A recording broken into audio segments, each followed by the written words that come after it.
Hi, everyone. Welcome to Wearing Pants Again. I'm your host, Lauren Siegal. Today's episode is very special. My guest is somebody who I've known my whole life, my aunt, Jill Siegal Chalsty. Jill is the founder and ambassador of the Community for Education Foundation, whose Overcoming Obstacles Life Skills curriculum has helped educators across 190 countries impact the lives of more than 177 million children. The program teaches essential life skills, how to communicate effectively, make good decisions, set meaningful goals, and resolve conflicts. After losing her husband, my Uncle John, and after her own battles with cancer, my Aunt Jill set out in January of this year to heal and bring overcoming obstacles to education leaders around the world. She boarded the Queen Anne on its maiden world voyage. Her memoir, Packets of Hope, A Journey of Healing and Rediscovery, captures the experiences, connections, and lessons she encountered along the way. I'm so excited to share this conversation with you. It is a reminder of how powerful hope and human connection can be. My Aunt Jill has such an inspiring story about healing, purpose, and finding meaning in unexpected places. I hope you enjoy our conversation. So earlier this year, as you're packing to board the Queen Anne for, was it 3 months? Gosh, I left on January 18th and ultimately arrived back in Brooklyn on May the 5th. So Um, a so little, it was like three and a half. Yeah. okay. So you were doing more than just packing enough clothes and supplies. Can you talk about all of the preparation that you did into preparing these packets and what did that process look like? So I don't, is it called an IPN address? Whatever it is, being based here in New York, whatever my computer gives out, it makes it very difficult to find the Minister of Education's address, even in a large country like Australia and a city like Sydney.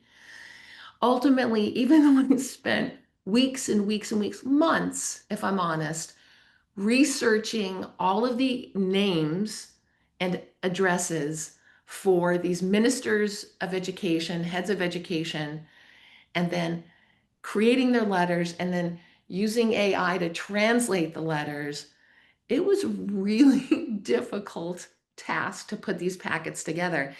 And I work with a man who I say in Packets of Hope in the book, I say, a man young enough to be my son, but wise enough to lead a global publishing organization, Vincenzo Capone. He is the managing director of the Community for Education Foundation, which is the entity that oversees overcoming obstacles.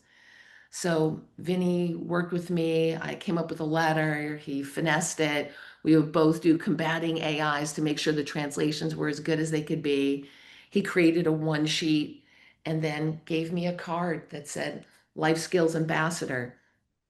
And that card, when I would go into these very intimidating buildings, I mean, getting into the buildings in each of these countries, finding them because the addresses often were different when I got there. Even within like a day, I think it was in Mauritius where they had a change in leadership. So, it really wasn't on me. I couldn't have known within one day and changed my packet. I'd already been on the ship for weeks, but I showed up with a packet with the wrong name and they were sending me on my way. Like, no, wrong name. And I teared up and I wasn't going to take no for an answer. So I think that it was the security guard seeing me and just feeling like, oh gosh, I don't want this old woman breaking down at my desk. He said, go on up. And then ultimately I was able to hand off my packet and we've heard from them.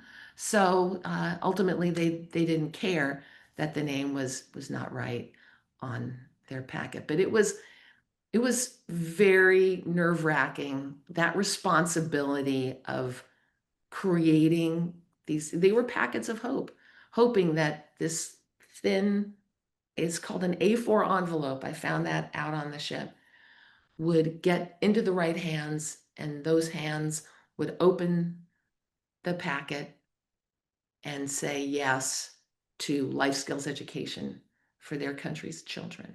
You put all this work into preparing these packets, but how did you actually get in? And then once you got in, how did you go about um, convincing these education leaders to listen to you and to try and implement your curriculum? Because I care so much, because it was such a deeply personal reason that I was delivering these packets, I was not going to take no for an answer. And I wasn't going to give up. And I will say that my precious husband was not a quitter. He was such an amazing human being. He was the strongest person I've ever met. And his spirit was with me every step of this journey. And I tapped into that. So things that seemed impossible, I just kept going. And I will say there were a couple of times where I wanted to quit because it was really hot where we were. So our winter in New York was summer pretty much everywhere we went on the Queen Anne, most of the places. And yeah, I was still healing from lung surgery and chemo and uh, my guides, these people, the whole concept that in overcoming obstacles curriculum, we try to drive home to the teachers and the students is surround yourself with positive people. And these guides that I was just gifted with several times, I was like, okay, we an hour and a half trying to find the minister of education in Tonga. I was going to give up, but my guide Luca was a young Mormon man, early 20s. He had been on a mission to Utah. We spoke Spanish to each other because I didn't speak Tongan and he didn't speak English. So we found Spanish as a mutual language to communicate. And I told him about my journey. I showed him what I wanted to deliver. He refused to give up. And ultimately, we found Mr. Oko, the head of education for Tonga. And it was a just at that point a life-changing meeting for me. I literally had never I didn't shake anyone's hand for years. Doctor said the hands don't do it. That's how you can get sick. So I was neurotic with my Purell and my hand washing, and I was I'm this person. And with Mr. Oko, I went into his office. First, I was so relieved to find him, and we had to walk up these steps. It was ungodly hot, and he had the whole Tongan. It was like central casting. This incredible outfit. He had a plaque, like a paddle behind him that said Tonga. Formidable guy. I'm a large human. He's even larger. And he put out his hand and I shook it. And it was magic. I sat down and he said, "Tell me why you're here." And I explained it to him. And he said, just this week, they were talking about he and the two people that had a curriculum for Tonga, they were talking about wanting to create a life skills curriculum. So the timing couldn't have been more magical.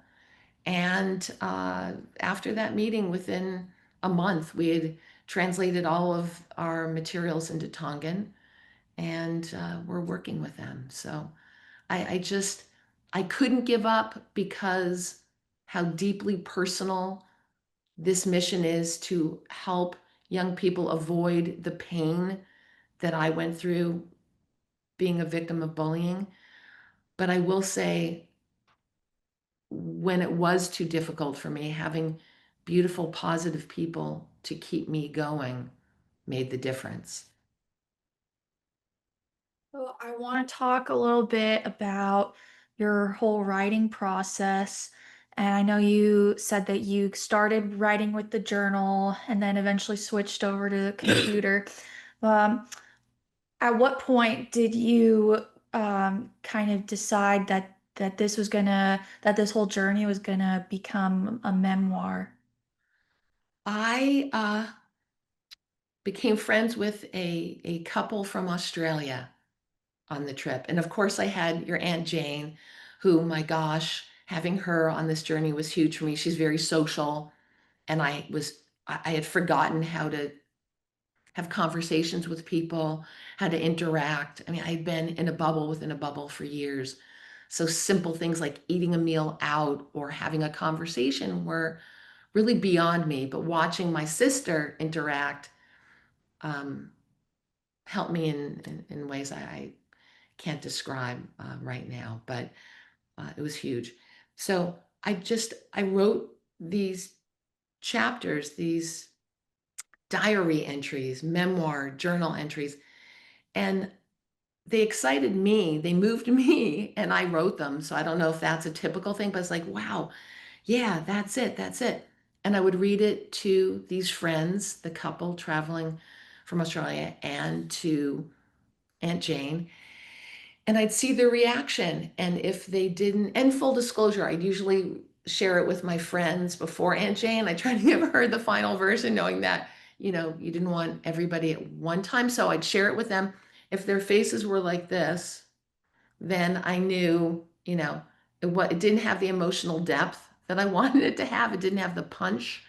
So I go back, and then ultimately, by the final draft, I wait to see my sister's reaction. And so I knew I had something, I was communicating that meant something to people. And each of these chapters is has a focus on a port or a day. And it's a lesson. It's a lesson that I wish I had learned. And then I juxtapose that with someone who in my life who had learned it. Mostly it's the overcoming obstacles students that I'm gifted knowing to this day. So that's the drama, along with what I was experiencing was very colorful, very different. The countries themselves, the life on the ship. Cruising is not the easy thing when you're doing a world journey. It's pretty challenging. People were kicked off the ship for fighting, a bunch of people. There's overserved people wanting to punch me out. Twice I almost got beaten up. Um, yeah, we had a pirate scare. We went through a typhoon, had to miss a port. There was a lot going on, and I wrote about it, and I'm a pretty emotional person to begin with. So I want people to read this book to get the messages and the most overarching. So I'll say individual messages about social justice, especially, and about the need for life skills. But the overarching message is there's hope after grief. I was ready to give up. I didn't want to go on, but my group of loving family and friends pushed me. You were a big part of that as one of my cheerleaders. And I kept going, and I want people to know that our caregivers or going through their own health issues, that there are ways to get through it. Having purpose is huge. Living for something outside of yourself, and then giving yourself the time to reflect. And that's what that journal was about. And this is your debut memoir, but this is actually not the first book that you have written. Had you been one to journal prior to this journey? No, and I wish I had known about journaling and this style of writing when I wrote the first book, Overcoming Obstacles, Making the Most of Life's Opportunities and Challenges.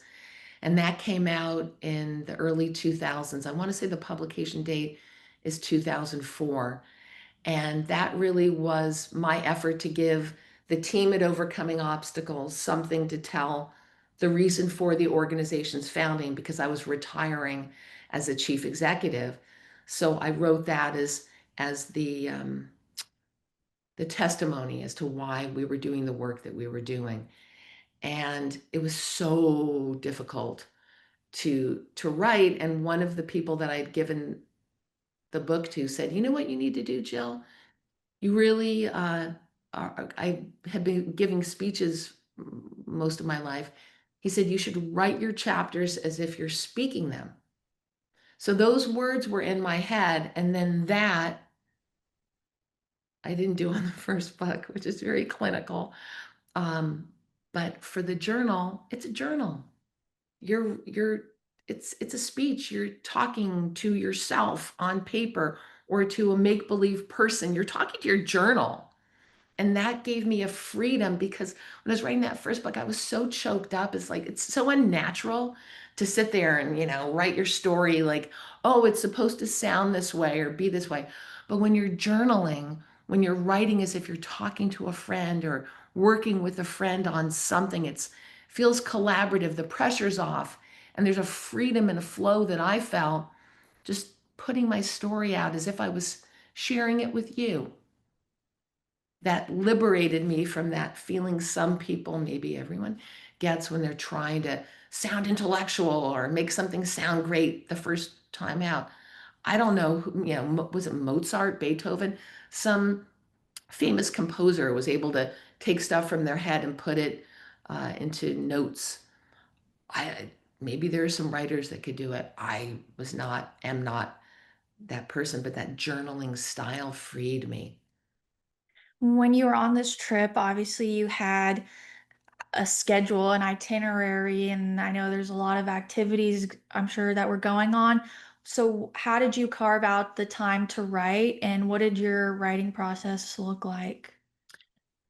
Wow. So being on a cruise ship as somebody who was delivering packets was ideal because we had all those ports and I didn't have to unpack my suitcase only once. Uh, and as a writer, somebody who ultimately was writing about the experience and writing to heal myself, it was awesome. We had so much downtime. And I probably spent 10 hours a day writing every day other than a port day. And the port days were every 3, 5 days. I had a lot of time to write because I couldn't go to these group events. I couldn't get sick. Um, I really had nothing to do other than write. And I loved it. I was in my cabin and got to express myself. And love is the wrong word. I loved being in this quiet space, but also in the cabin, there was such a heavy grief. You're alone. People cracked at the end of this trip. People at the end of the world journey. You saw couples splitting up. People got off early. They couldn't take the sea days. So there's these two groups of cruisers, usually those who love sea days and those that don't. Those that don't need the stimulus or want the stimulus or want that outside activity. Those of us who love the sea days, I loved going inside my head and getting out these. I write about things I hadn't thought about for years, childhood trauma and drama that have shaped my adult life. Probably those stresses contributed to my cancer. But having that quiet of a ship, the sea, the set times to eat. There was no distraction. I just was able to focus on getting my stories out. It was a beautiful thing, ultimately. Certainly, reliving the drama and the trauma was difficult and horrible at times, but ultimately, I'm looking back on it saying, thank God I got to get these things out in my journaling. And I have a story now that I'm sharing with others that people tell me is resonating with them and helping them with their own healing in their own lives. 10 hours a day is a lot. That requires a lot, I feel like a lot of discipline. Did you ever deal with writer's block? Yes. So after a few hours, especially in my cabin, I was cramped because I'm a large human and the desk was like this and you couldn't put your legs out. So my body physically would just start cramping. So that, and I would just hit a wall. So I'd get up, again, the beauty of a cruise, a big ship, and I'd walk the deck, and I'd walk the deck, and I just let my mind go. And that's where things would just come into my head. And people Like, thank you for asking about the journaling and writing process. That's what worked for me, having that quiet where things, not the noise of the streets or noise of other people, um, or noise of TV and all the different news channels. It was just quiet going into my head, and these things were able to surface. And thank goodness, because I had a lot of baggage, literally and figuratively, on that ship. And this process of journaling and getting it out is what has enabled me to keep moving forward. I feel like some people don't journal, maybe because they're afraid of what they will find if they look inward. And as you mentioned, that there were things from your past that were challenging. So were there ever any points where you felt, actually, no, I'm going to rephrase it. No, please, Um, and please don't cut this out. oh, okay. Well, I guess Yeah, were there ever points when you're doing that reflection where it was just very challenging, you didn't know if you should keep doing it? all the time. All that is horrible. Like, now I can smile and say, it was so difficult. First, I didn't have the person in my life who was the most important person for decades. He wasn't with me. So to go to, and I wanted to go to ports where we had been together because I wanted to connect with that. And I wanted to feel his energy and his spirit, and I wanted to make him proud. So that was just this like heaviness to go back and reflect on these deeply personal things. And then the childhood stuff that informed who I am as an adult, the journal, this laptop that I'm talking to you on. It was just, I have to go back to the word a gift. So horribly difficult process, physically, mentally, completely worth it. And I'll say too that talking about it and going back and reliving it, my God, the whole editing process. So if somebody wants to take their journal and make it into a book, a memoir, it's you're going to have to then relive it. You have to relive it during the editing process. You have to relive it. I'm reliving it now, sharing it with people, but I'm stronger physically, emotionally. I know I'm doing the right thing to share my story. I know it's helping people. I know we need to bring life skills education to the world and packets of hope. This book is absolutely an important vehicle to let, I'm now using it as follow up. I'll send this podcast to the dozens of countries. What was it? Yeah, dozens. I'm going to say to those that are using life skills education, thank you. Here's my book. Or take a look what we're saying about your country. Thank you. And then for those that haven't yet responded, because there are some, we're going to go back and we're going to say, here's this book about my experience in your country. This is a book about gender-based violence in KwaZulu-Natal. Gender-based violence. There's cultural reasons why they have such a horrific statistic about how many women are killed at the hands of men in that province in South Africa. It goes back to Lobolo and the price paid to for the bride price that's paid.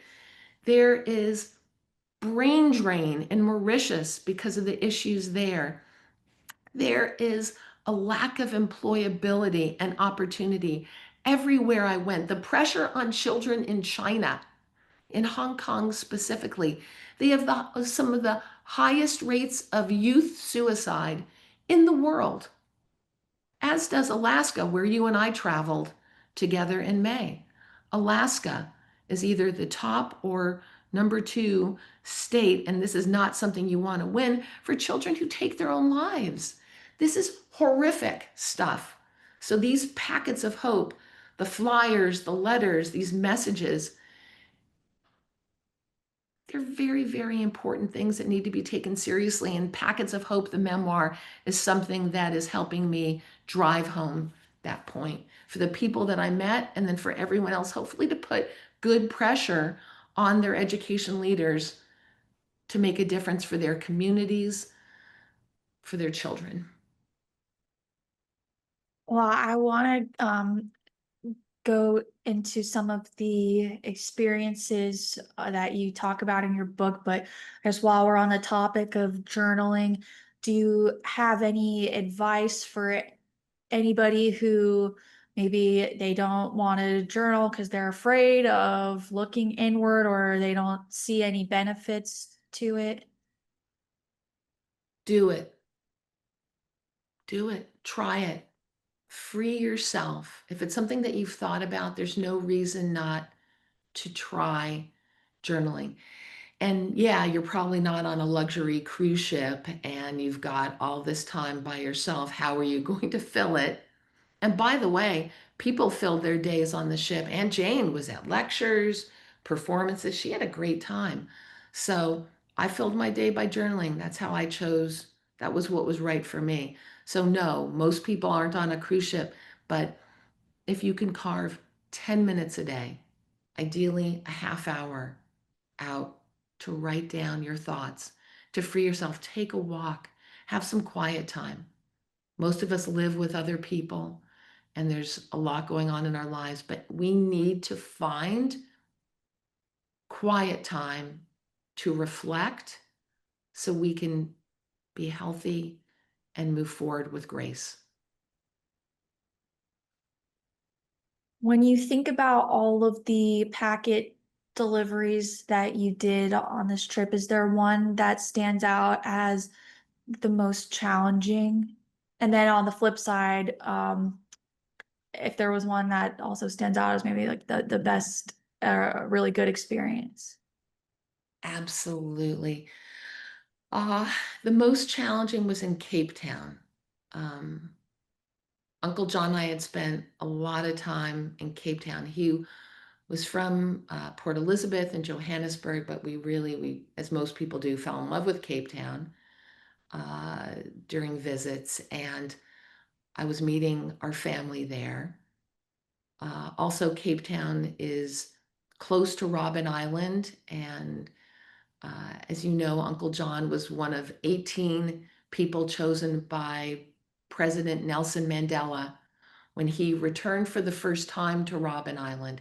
He chose these 18 people to go back with him. And it was his intention to have these business leaders support South Africa and his dream for taking the country from the pure hell that it had been in to something beautiful. And Uncle John said that that was, meeting Nelson Mandela. This was his dream and the greatest person he's ever met in his life. And he then committed to supporting President Mandela, supporting South Africa. So I felt all of that weight on me to help South Africa, help that province. Uh, we had had students in the Cape Town area. I knew that overcoming obstacles was so important to them. Getting the packet to the Minister of Education was one of those places that I wanted to quit because not only did I have the wrong address, but they hid this person very well from us because we couldn't find it. It was one huge building after another. Every time I went in, security, one large building, 4 or 5 security stations that I had to go through, the whole protocol. Even then, I couldn't find the Minister of Education. Ultimately, an hour and a half into it, with my guide not letting me quit, we found the right building, we got through security, and then they had me wait almost an hour for 2 people to come down and take my packet. Cape Town, we have not heard from you yet. That was very challenging, and every day I'm hoping to hear from them that they received the packet, they're doing something with the packet. Um, yeah, I'm obsessed with making sure that these children who desperately need life skills get life skills education. So that was the most difficult. It meant so much to me, and it was really tough to get in and find it. The most beautiful experience was in Samoa, And the day I arrived there, the minister was out, but his assistant was there. And she invited me in and she sat me down and she asked my story. She wanted to know why overcoming obstacles. She wanted to know about the bullying story, about this young woman, Sarah, who bullied me, and what overcoming obstacles was doing. And then she wanted my personal story. And I told her about losing Uncle John and about my cancer.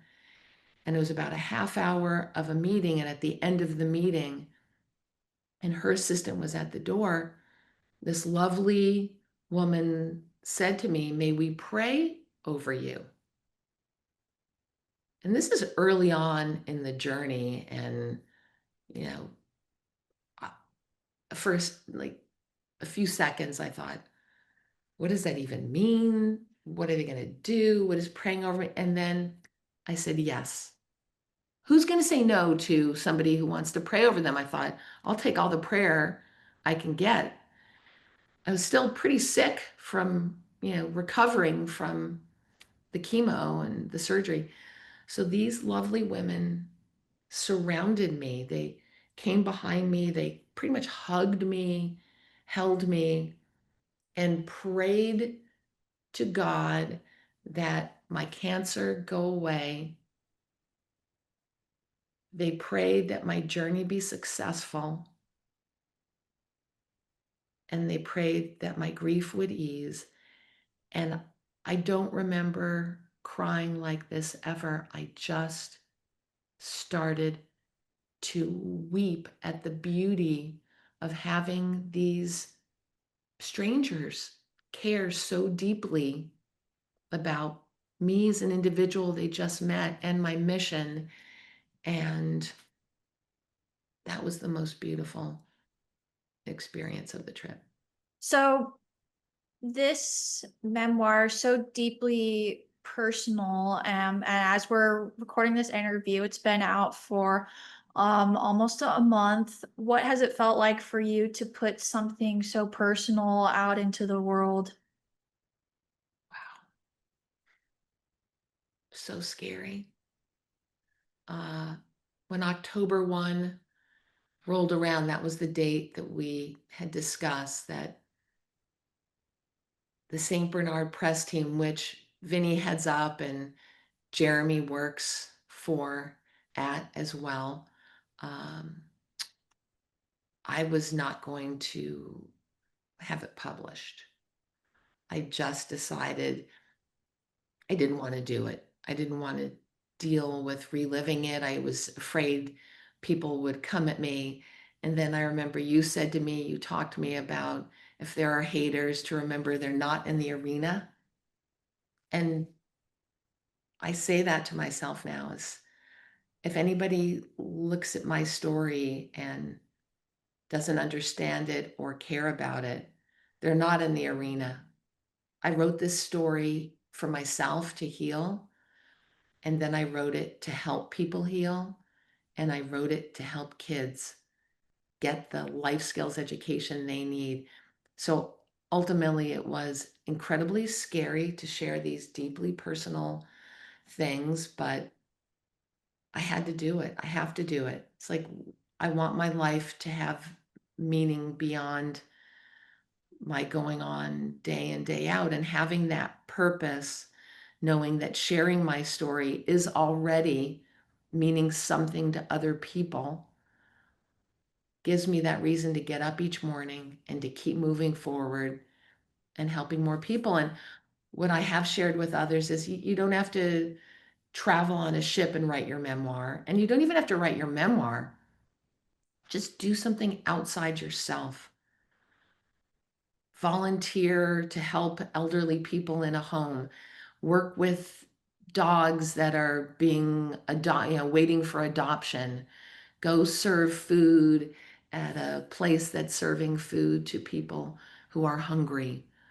Uh, Help children with art projects. There's a lot of creative, meaningful things we can each do. Help your family, help yourself, do something positive outside yourself, and that helps you have a more meaningful, purpose filled life. So very scared. I'm doing it. And I couldn't have lived with myself had I not. So In addition to being a writer and a filmmaker, you've also done a lot of public speaking. Is that something that you feel like comes naturally to you? And do you have any advice on how somebody can develop those skills? we have a broadcasting family between your grandpa and your dad. And yeah, so growing up around all of this was something that I was used to. Uh, I absolutely love the idea of being able to reach people and help them. Up until 1996, and I remember the event, I did a lot of public speaking. I was a graduation speaker in high school and uh, spoke at different events, but I was always uncomfortable. And then in 1996, we had an Overcoming Obstacles banquet, and there were a lot of fancy adults and several young students. And one of the students rocked it. He gave a speech that was just so relaxed and powerful. And I asked him afterward, I said, "How did you do that?" And he said, "I just went to this place of knowing what I had to say was going to help people. And that relaxed me." So that back in 96 was that example of something outside yourself helps you. So now before any time I'm speaking, I just realize, it's although it's about me and what I've done, it's not about me. It's about your listeners. It's about the people in the audience and how can what I've done or do help them. And that just relaxes me. It makes it's fun for me to know that people are going to watch this and get maybe hopefully an idea, or they're going to go to, yes, I'm plugging it, packetsofhope.com or overcomingobstacles.org, and they're going to find a book or curriculum that's going to make a difference for them or people in their lives or their communities. That just, it warms my heart. It gets me excited to know that whatever I'm going through, I'm still lonely, I'm still grieving. I think when you lose somebody that's so important and means so much to you, you never really are over that loss. But instead of being absorbed in that, I'm moving forward in my life and interacting with others and helping others, healing myself, and hopefully healing and helping them. I I'm so proud of you. I think that that's such an inspiring and beautiful message how you've been able to take these challenges and your grief and turn it into something so impactful. Um, how are you continuing the mission of Packets of Hope? At the end, I want to do a shout out to Mr. Milo Kyoki Siegal, who I see there. He's just the best well, I guess he's my grandnephew. I don't know what he is, but I just love that guy. So shout out to Milo. He's got something under that door, sweetheart. I don't know what that is. Hi, Milo. Hey, buddy. Uh, so at the end of the first of Packets of Hope, I mentioned two couples, the couple I've shared already from Australia, and then there's a second couple. So the Queen Anne went from Brooklyn to Southampton, England, the home of Cunard. And in Southampton, the day Queen Anne arrived, the Queen Mary II was leaving to do its transatlantic crossing back to Brooklyn. And I got on that ship and I met a couple. They sat next to me. I sat next to them at every meal for 7 days. And this couple from Germany, nobody's going to meet me and not hear about overcoming obstacles. And clearly on the ship, they're going to know why I'm there. I'm there to deliver my packets. And the Australian couple Isabel and Lachlan became, I'll be friends with them for the rest of my life, hopefully. They said, hey, we're going to be traveling in the United Kingdom over the summer. They have children there, wonderful kids. And they said, come to the UK and let's deliver packets. And Lachlan had been in the Australian Defence Force. He had been communications person, operations. That man knows how to put together an operations schedule, and he mapped it out. And Isabel was in nursing for the Army, so I felt very safe medically. And they're just a delight. So for 6 weeks, we traveled Northern Ireland, Ireland, Wales, England, Scotland, and delivered overcoming obstacles information to the ministers of education there. That was my July and gosh, most of August, and then from the UK, from Edinburgh, I then flew to Munich, and this couple from Germany had said, "Come to Germany. We want to drive with you around Germany and deliver packets." And that was then a 2 week journey. And I've begun writing Packets of Hope, The Journey Continues, about that trip. And Jeremy had said before I left, you're going to be surprised that the books will be different. It'll be interesting to see how they're different. I was healing, and um, it my attitude in that first book was just there was a lot of gratitude to be alive, to be able to take this trip, to be able to even make it into the departments of education. I couldn't even walk across a room months before. And then I was walking these huge buildings. This next book, I'm a little angry. I'm seeing some things that are just really gut wrenching, and traveling with the couples was not what I had expected it to be. So it's a very different book, but stories that I have to tell, and hopefully it will resonate, inform, and motivate readers. And I believe that one should be released in October of next year. Awesome. The journey continues. And then one day, everyone's going to be learning life skills education. We'll have a more peaceful world. We'll have less poverty. We'll have less divorce. We'll have better health of the individuals living in the world. We'll have less war. And I can't think of a single social ill that won't be improved, if not, yeah, hopefully completely eliminated, but improved greatly by teaching our children the skills for success. I completely agree. I think it's so important for young people to be learning life skills. I know that overcoming obstacles you focus on K through 12, but do you have any thoughts on, well, what about the adults who never learned these life skills? Is it too late? It's never too late. And I'll add to violence. There's just yeah, I'll take I want to go back and say let's add violence to the social ills that can be greatly lessened by teaching people conflict resolution skills, critical thinking, communication, decision making.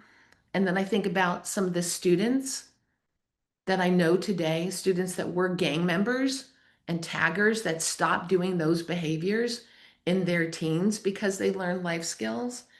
And then I think about adults that are the educators and the parents that are reading and teaching life skills that tell us. And I know myself going back into the curriculum, relearning and reading these lessons have helped me as an older adult. So the educators will say, hey, this is helping me become even better organized or an even better communicator. I statements.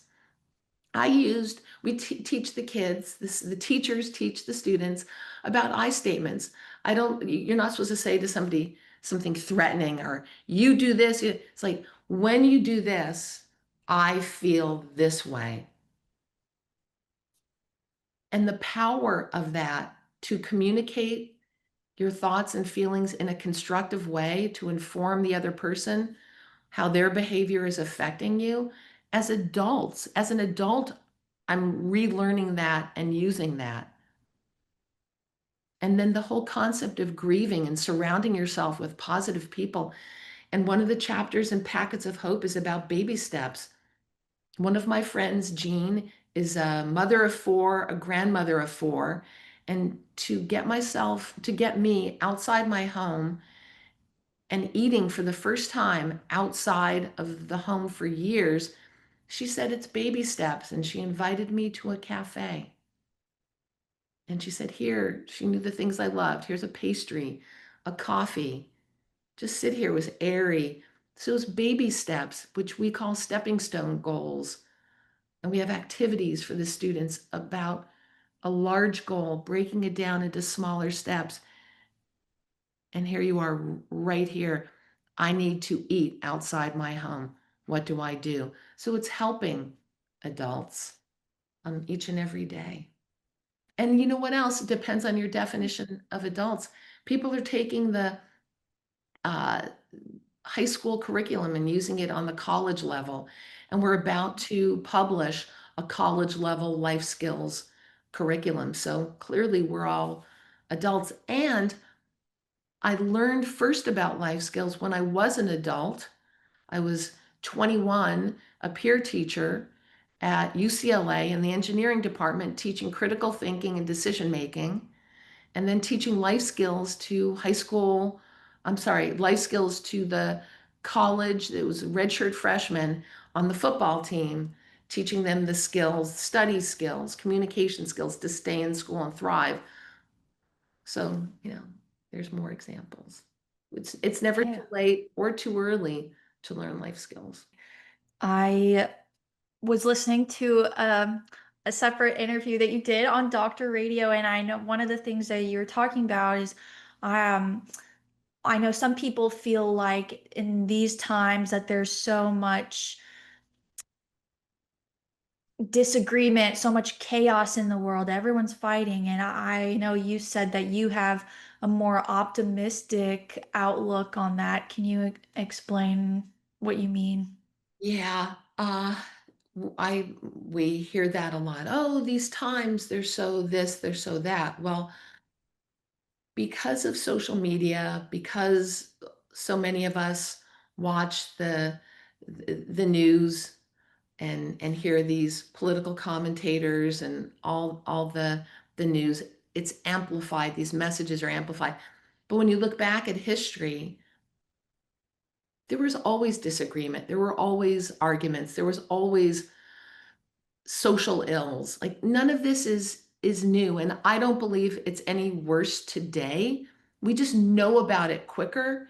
It's in our face, and I have stopped listening to that. I'll read my news. I have a variety of news sources that I'll read, but I don't want to hear the ugliness and the negativity. I live in Manhattan, so I'm seeing a very broad spectrum of life.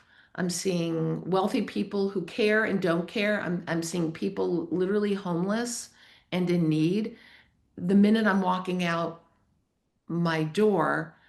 So I'm hopeful that our world is better than we think it is and can go forward to a much better place because I'm also seeing the love and care on the streets of New York and everywhere I went in the world. I met lovely, deeply caring people that want to be a part of making the world a better place for themselves, their family, their communities. I met so much more good and dealt with so much more good than bad. And trust me, and I put it in the book, I saw a lot of bad, a lot of ugly, but I also saw more beauty. And I know if we work together, I know life skills education is the solution. I've seen it time and time again for decades. And now's the time that we're teaching it. We didn't teach it 100 years ago. We didn't teach it 50 years ago. We didn't teach it 34 years ago. formally to our kids. One of our board members, Dr. Aaron Capone said, we wouldn't expect kids to learn history and math by osmosis. Why do we expect them to learn life skills that way? We can't just pick up life skills like good communication skills, good decision making skills by breathing the air. We have to learn them formally.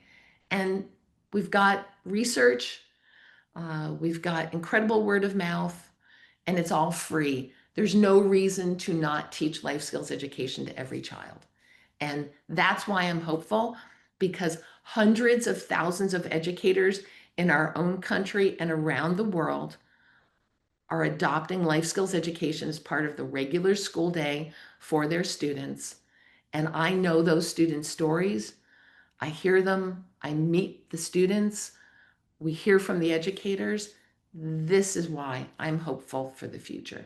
Well, so one of the things that I think about a lot is kind of going off of what we're talking about, social media. It's so prevalent in our lives, or at least I speak for myself, and I know for the younger generations. And yes, there are good things that can come of it. It's a great way to spread messages of hope and positivity and ways to connect with people. But then on the other side, it can be addicting. You can be exposed to a lot of negative things. It can ruin your attention span, and it can actually kind of, I feel like, be the enemy of creativity because, well, for one, maybe you're not creating because you're just on your phone, or, there's a lot that can be said about that. But do you think that there are any skills that people, even as adults, can learn to cope with that? One of the important life skills that's taught is time management and goal setting. And what do you value? So when you learn about what you value, and then you learn goal setting skills, and then you learn time management, you're not going to be the person who's spending time on their device or wasting your time, because you know what you truly value and you know what you need to do to get there. What do you hope people take away from your book, Packets of Hope? You just have to keep going. You have to keep going. You have to have things outside of yourself to make you want to get up in the morning.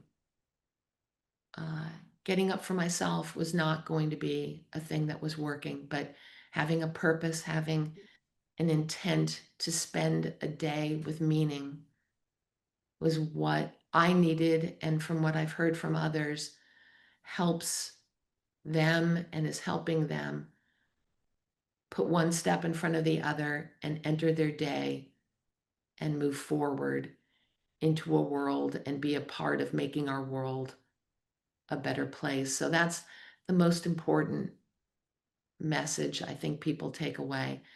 And then, really, right there with it is the importance of teaching life skills, not only to children in our own lives and in our own country, but around the world. That's what's going.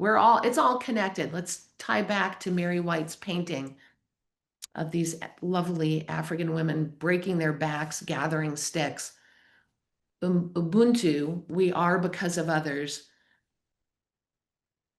Our world is connected. We saw that with COVID. Somebody getting sick in China killed so many of us, made so many of us have mental illness from our alienation, derailed us out of our lives. This world is connected. We need everyone in our world to learn the skills to be civil, kind, compassionate, and successful, because we all rise together if that's the world we create together. Where can people find your book? It's free. St. Bernard Press is the publisher, and that's the new trade division for Community for Education Foundation, and everything is free. So packetsofhope.com is the website, and you can get a PDF, you can get a free download onto your Kindle, your tablet. If you want a hard copy, if you want a paperback, we have them there at cost. There's a link to Ingram Spark and you can get it at cost. We're not making any money off of it. It's just what it costs to print and ship it. So packetsofhope.com, and I hope that your listeners and your viewers, that the book resonates with them. And if it does, please share it. We say share the hope because, it's a holiday time coming up, and free book that will uplift your friends and loved ones. Who wouldn't want that as a gift for the holidays? So we say share the hope.